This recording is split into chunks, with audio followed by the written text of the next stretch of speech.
Hello बच्चों, good morning. जैसा कि हम पिछले 2 दिनों से पाठ 2 राजधर्म पढ़ रहे थे।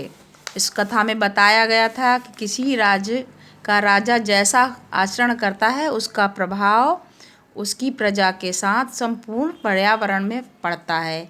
इसके हमने शब्द अर्थ भी पढ़े, व्याख्या भी लिखी और पाठ की कहानी भी सुनी।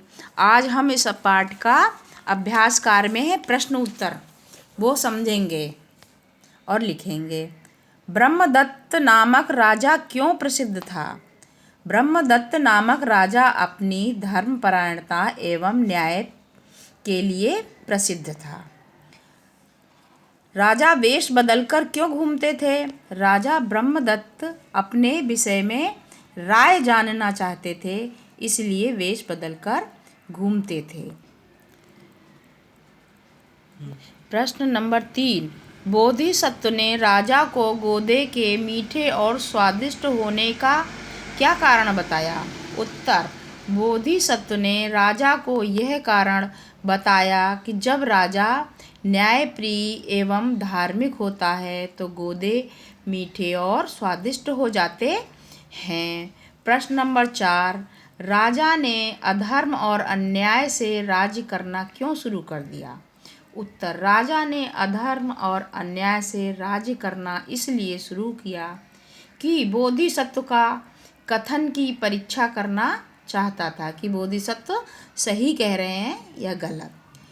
प्रश्न नंबर 5, नेता के धर्म विमुख होने पर सारा राज्य दुखों को प्राप्त होता है, इस कथन का क्या आशय है, बताइए।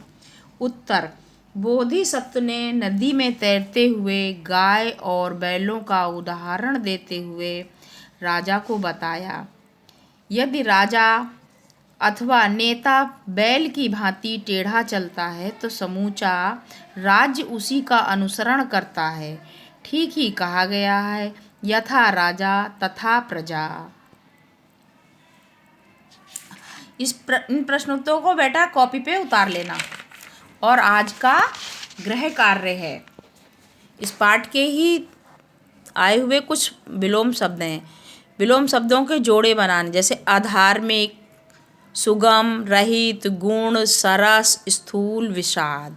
जैसे अधार्मिक का जोड़ा बनाया हमने धार्मिक, ऐसे तुम्हें बनाना है सुगम का, जो भी समझना है। और नीचे लिखे शब्दों के वाक्य प्रयोग करने हैं, इसी पाठ के हैं। जैसे अधर्म, कुप्रथा, नेता, सुख।